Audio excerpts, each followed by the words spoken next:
En el nombre del Padre, del Hijo, del Espíritu Santo. Amén. Ven, Espíritu Santo, y llena los corazones de tus fieles, y enciende en ellos el fuego de tu amor.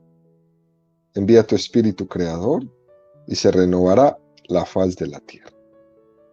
Estamos estudiando el Catecismo de la Iglesia Católica, su primera parte, la profesión de la fe, segunda sesión, la profesión de la fe cristiana, capítulo segundo, creo en Jesucristo, Hijo único de Dios. Artículo tercero, Jesucristo fue concebido por obra y gracia del Espíritu Santo y nació de Santa María Virgen. El día de hoy damos un paso más. Párrafo tercero, los misterios de la vida de Cristo. El credo da un salto desde la encarnación y el nacimiento de Jesús hasta la muerte y resurrección. El catecismo inserta una referencia en estos números sobre los misterios de la vida de Cristo de una forma pedagógica. El catecismo intercala una explicación de la vida oculta y de la vida pública de Jesús, ¿no? El día de hoy nos centraremos en el número 512, 513 y 514 del Catecismo. Número 512 del Catecismo dice: respecto a la vida de Cristo, el símbolo de la fe no habla más que de los misterios de la encarnación, concepción y nacimiento, y de la Pascua, pasión, crucifixión, muerte, sepultura, descenso a los infiernos, resurrección y ascensión. No dice nada explícitamente de los misterios de la vida oculta y pública de Jesús. Pero los artículos de la fe, referente a la encarnación y a la Pascua de Jesús, iluminan toda la vida terrena de Cristo. Todo lo que Jesús hizo y enseñó desde el principio hasta el día en el que fue llevado al cielo, hay que verlo a la luz de los misterios de la Navidad y de la Pascua.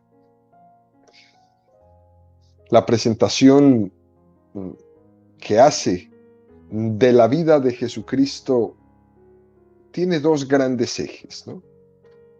La encarnación y el nacimiento, y la muerte, resurrección y ascensión a los cielos. Estos son los dos grandes ejes. Son las dos Pascuas. Litúrgicamente también está significado. Durante el año litúrgico de los católicos tenemos dos grandes momentos que son la Navidad y la Semana Santa, donde los misterios de la salvación se presentan ante el mundo con toda su fuerza, ¿no? Eso no quiere decir que el resto de la vida de Jesucristo no forme una perfecta unidad con el nacimiento, con la muerte, con la resurrección, con la ascensión al cielo, ¿no? Toda la vida de Jesús forma una unidad. Pero nosotros, si examinamos nuestra propia vida, descubrimos que en ella han habido momentos culminantes, ¿no? Pero toda nuestra vida es una unidad. Pero recordamos momentos culminantes, ¿no? El momento de una cirugía, por ejemplo, ¿no? O el momento de un accidente, o el momento del nacimiento de un hijo, o el momento del matrimonio, o el momento, no sé, de la muerte de la madre. Bueno, hay momentos que son culminantes, el momento de mi conversión en mi vida. Bueno, sería un errar señalar un exceso de los momentos culminantes hasta separarlos o desconectarlos del resto de la vida. Si esto lo referimos a Jesucristo, es todavía más verdad que encontramos que toda su vida es una unidad. Toda la vida de Jesucristo es un don de Dios para nosotros. Los evangelios son un conjunto, una unidad perfecta que nos revela la vida del Dios hecho hombre, del Dios encarnado. Es verdad que los dos momentos cumbre de la vida de Jesús son importantes y enfatizan que la hora de Dios ha llegado, ¿no? Como dice la Sagrada Escritura, llegada la plenitud de los tiempos, Dios envió a su Hijo nacido de mujer, ¿no? Era la hora de Dios en la que la revelación del Antiguo Testamento llegaba a su culminación. El momento de la encarnación es el momento culminante de la revelación de Dios. Y además, Jesús entre nosotros, especialmente en el Evangelio de San Juan, nos suele subrayar mucho, con frecuencia, esta tensión de la hora cumbre, cuando dice el Evangelio, todavía no ha llegado mi hora, se acerca mi hora, ha llegado mi hora. Jesús tiene plena conciencia de que hay una hora culminante para la que Él ha venido, para la que Él ha llegado. Y esa hora es en la que será elevado en la cruz. Y elevado en la cruz dará su sangre como vida para el mundo. Su sangre será redentora. Es la hora de la muerte y de la resurrección, ¿no?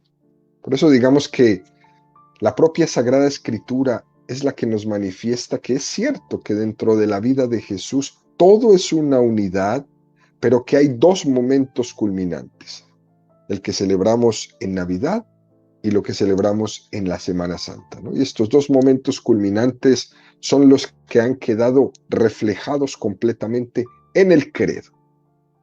Fijémonos cómo el credo pasa de confesar el momento de la encarnación y el nacimiento de Jesús y después pasa a narrarnos la muerte y resurrección y ascensión al cielo. No hay nada que nos hable de la vida oculta de Jesús ni de la vida pública de Jesús en el credo. El hecho de que el credo haga tal cosa es muy significativo, ¿no? De que esos dos momentos son culminantes en la historia de la revelación. Pero el catecismo quiere enfatizarnos en este número 512, es que tengamos cuenta que el resto de la vida de Jesucristo queda iluminada por estos dos grandes momentos, pero que el resto de la vida de Jesucristo también es salvífica. Es decir, en la vida de Jesucristo todo es salvación para nosotros. Cristo no solo me salva cuando está en lo alto de la cruz, ¿no? Cristo me salva en todo momento de su vida. En su vida oculta también me salva. Cuando asistía a la escuela de Nazaret como niño, me salva. Cuando obedecía a sus padres de adolescente, cuando obedecía a José y a María, cuando bajó del templo de Jerusalén a Nazaret con ellos, 18 años en su vida oculta, ahí me salva. Esa obediencia era salvífica para nosotros. Y nos estaba salvando cuando iba a trabajar con José en la carpintería, y nos estaba salvando cuando predicaba en Galilea, cuando llamó a sus apóstoles. Cristo nos salva en todo momento. Todas sus palabras para nosotros son salvación. Uno se pregunta, ¿no? ¿Dios podría habernos salvado igualmente sin necesidad de que Jesús, por ejemplo, muriera en la cruz? Sí, podría habernos salvado. Cristo nos hubiera salvado por el mero hecho de estar entre nosotros, con su predicación, sin derramamiento de sangre incluso. Por eso subrayamos que toda la vida de Cristo es salvífica. Pero Dios escogió el camino de la cruz. Por ejemplo, fijémonos que no hay ninguna fiesta en el año en el que se tenga la celebración bajo la advocación de El Salvador. No hay. Uno podría pensar, ¿será el día del nacimiento de Jesús? Porque dijo, os daré un Salvador. ¿O será el día de la muerte de Jesús? Porque dijo, Él nos salvó entregando su vida por nosotros en la cruz. ¿Qué día del año se celebra el Salvador? Y la respuesta que la Iglesia da tradicionalmente es que el día del Salvador se celebra el 6 de agosto, que es el día de la transfiguración. Y es muy llamativo que se celebra ese día de la transfiguración como la fiesta del Salvador, ¿no? ¿Y por qué unir ese acontecimiento de la transfiguración con la fiesta de Jesús que salva, de Jesús Salvador? Porque lo que nos quiere subrayar es que Jesús, que convivió con nosotros sus 33 años, ocultando su gloria durante 30 años, en ese día a día, viviendo en el hogar de Nazaret, siendo un niño más en ese pueblito, en su vida de predicación, siendo despreciado, menospreciado, ese Jesús que caminaba en esas calles polvorientas, ese Jesús, en él habitaba la plenitud de la divinidad. La fiesta de la transfiguración nos dice que en medio de la cotidianidad Jesús me salva. Es Dios que está con nosotros, Emmanuel. La transfiguración, el 6 de agosto, es un recordatorio de que la salvación de Cristo tiene lugar, no solo en su nacimiento, no solo en su muerte, no solo en su resurrección, no solo en su ascensión al cielo, sino en todo momento, aunque esa gloria esté oculta. Dios está con nosotros en la vida de Cristo, salvándonos en todo momento, ¿no? Y Dios quiso que en la transfiguración de Jesús hubiera ese momento de visualización de tal cosa. Hubo un momento en el que la divinidad que estaba oculta en Cristo se trasluciera. Pero de hecho, aunque en el día a día estaba oculto, Dios estaba ahí. Dios estaba en él. Dios es Jesús. Por tanto, queridos amigos, este número del Catecismo nos invita a descubrir esto. Toda la vida de Cristo es salvífica. Número 513 del Catecismo continúa profundizando y dice: la catequesis, según las circunstancias, debe presentar toda la riqueza de los misterios de Jesús. Aquí basta indicar algunos elementos comunes a todos los misterios de la vida de Cristo, para esbozar a continuación los principales misterios de la vida oculta y pública de Jesús. El credo no habla de toda la vida de Jesucristo. El credo hay que insertarlo en los evangelios. Es como una concentración de los misterios salvíficos que se expresan en los evangelios. Por eso no hay que separar credo de los evangelios. Y por eso conviene en momentos determinados esbozar la vida de Jesucristo. Por cierto, en el mundo de las imágenes católicas esto es algo precioso. La imaginería y muchos retablos de nuestras iglesias, de nuestras pinturas, de nuestra arte, han representado los distintos pasajes de la vida de Jesucristo.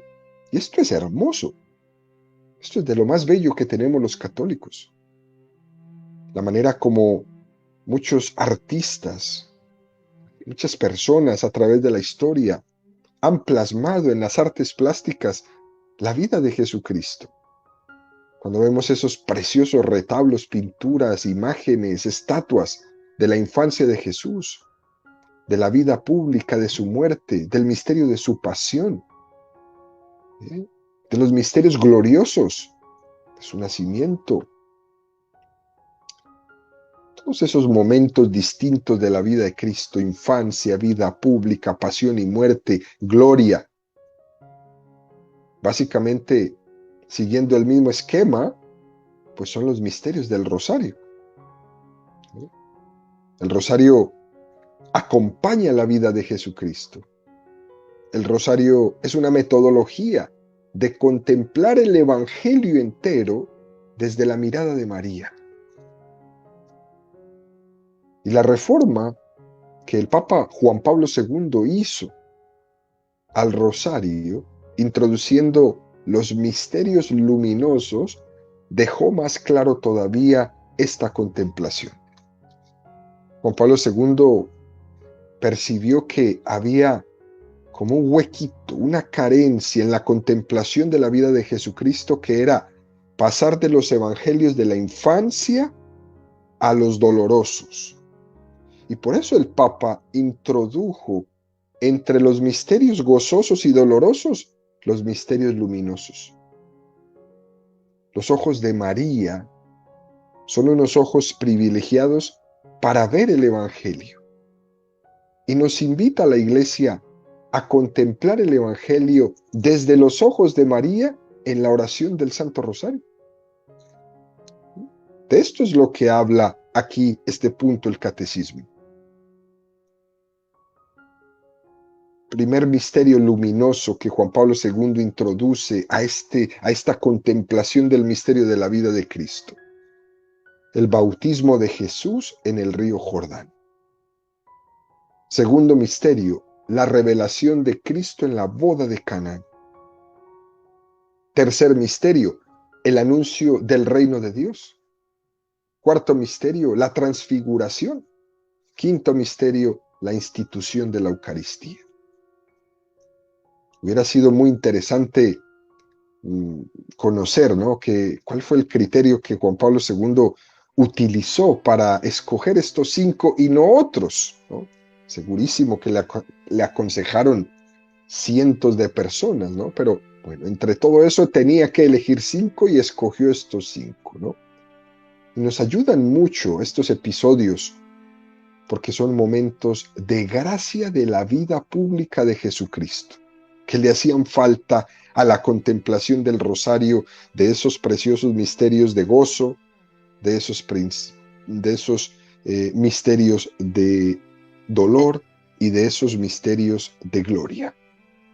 El Papa nos regala la contemplación de esta vida pública de Jesús. Fijémonos cómo el Evangelio de San Marcos comienza con este episodio.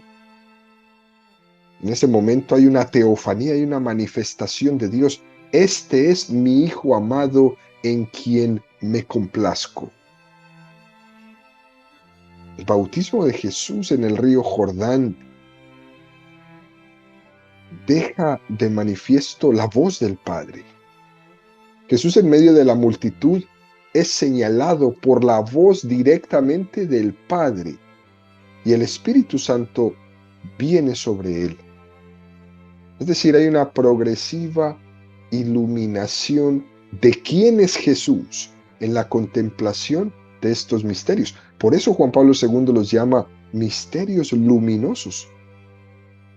Se va haciendo progresiva esta iluminación para poder responder a esas dos preguntas. ¿Quién es este? ¿Quién es Jesús? ¿De dónde viene? ¿Sí? El segundo misterio es esa autorrevelación de Cristo en las bodas de Canaán. Ese milagro, como todos los milagros, ¿no?, son esa revelación de Jesucristo. Descubren al mundo la identidad de Cristo y el corazón misericordioso, las dos cosas. Los milagros de Cristo responden a las preguntas: ¿quién es este? ¿Cómo es que es este? Jesús es Dios. Y es un Dios bueno. En las bodas de Caná, Él viene a revelarse como el esposo. Ese esposo que viene a dar alegría. Se les ha acabado el vino. A este mundo se le ha acabado la alegría. Miremos los rostros de las personas que nos rodean. Parece que cada vez menos hay alegría.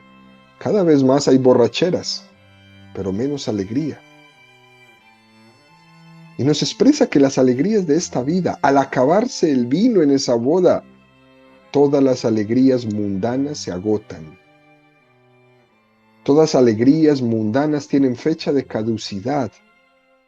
Eso es pan para hoy, hambre para mañana. quien apoya su felicidad solamente en su fuerza física. La fuerza física pasa.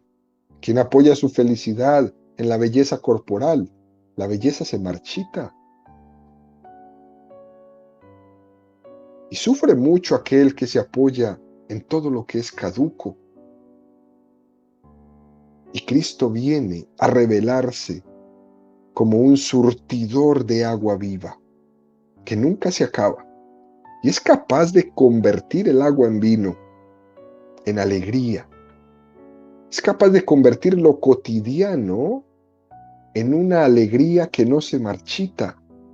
Es capaz de cambiar tu rostro de amargura en un rostro de esperanza.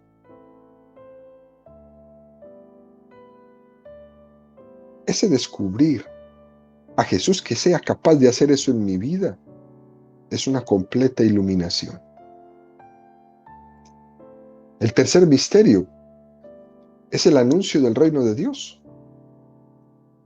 Jesucristo se revela no solo por sus signos salvíficos, sus milagros, sus gestos de misericordia, ¿no? Además, se anuncia por su palabra. La predicación de Cristo es una clave de su revelación. Él es la palabra hecha carne. Por eso nosotros le damos tanta importancia al misterio de la predicación, al ministerio de la palabra. Dios nos ha hecho seres racionales, capaces de entrar en los misterios a través de los conceptos. Ayúdame a entender. Sabemos que Dios está más allá de las palabras, pero Dios ha querido expresarse por medio de palabras. Dios ha querido hablar nuestra lengua. Y Cristo anuncia su reino, lo predica, y fue incansable en su predicación. Jesucristo caminó todos los caminos, solo y con otros, Galilea y Judea, ¿sí? Diciendo, Dios ha llegado a vosotros, diciéndoles, vosotros no estáis solos, explicándoles quién era Él. Dios quiere establecer su reino en este mundo a través de ti, comenzando por reinar en tu corazón. Él quiere reinar en el mundo, pero primero en ti. Para poder hacer un mundo diferente, tienes que cambiar tú.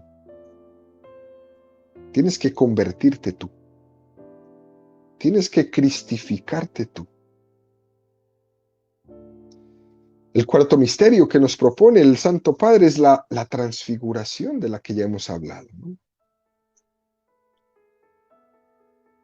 Dios que se trasluce.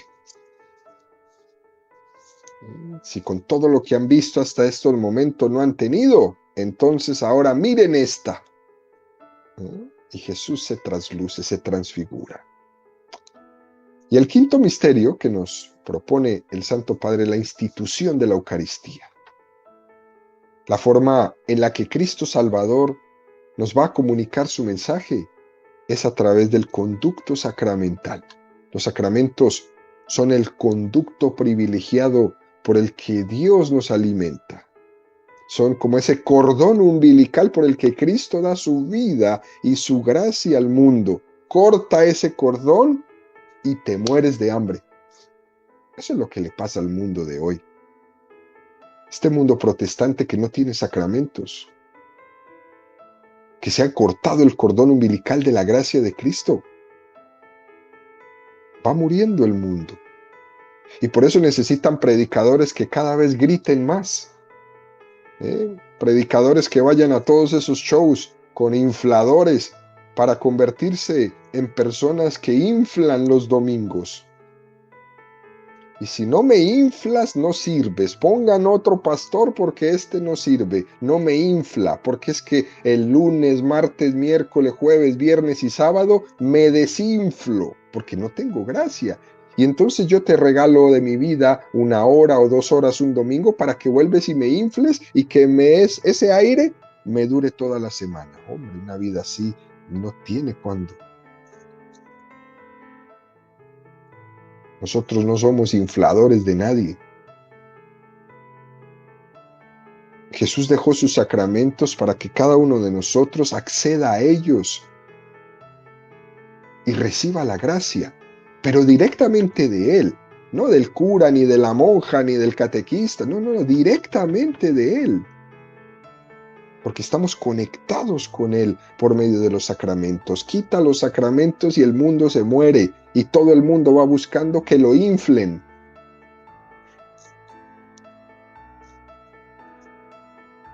Por eso las parroquias que van dejando los sacramentos de lado y se dedican solamente a inflar gente, empiezan a sufrir las consecuencias de eso. Nosotros somos católicos de gracia, no infladores de autoestimas. ¿Sí? Continúa el catecismo número 514. Muchas de las cosas respecto a Jesús que interesan a la curiosidad humana no figuran en el Evangelio. Casi nada se dice sobre la vida en Nazaret, e incluso una gran parte de la vida pública no se narra. Lo que se ha escrito en los Evangelios lo ha sido para que creáis en que Jesús es el Cristo, el Hijo de Dios, y para que creyendo tengáis vida en su nombre. Juan 20:31. Aquí, en este número precioso del Catecismo, número 514, se nos hace una precisación. Y es que no podemos acudir a los evangelios como acudimos a un libro de historia moderna, intentando ver ella detalles y curiosidades que el evangelio no tiene.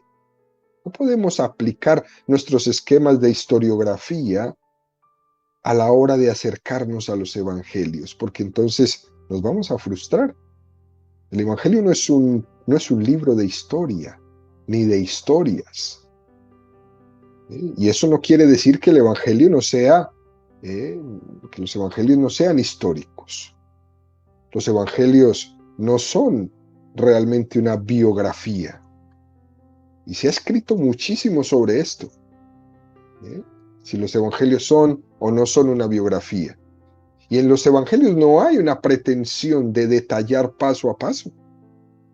Hay grandes espacios de tiempo donde no se dice nada, donde al punto de vista nuestro concepto de historia nos deja como en el aire. Pero en los tiempos de Jesucristo, esa era la forma en que se narraba la historia.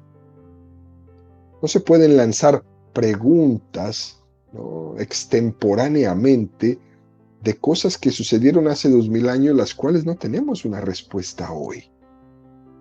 Por ejemplo, cuando preguntan por ahí, ¿no? ¿Jesús fundó la iglesia?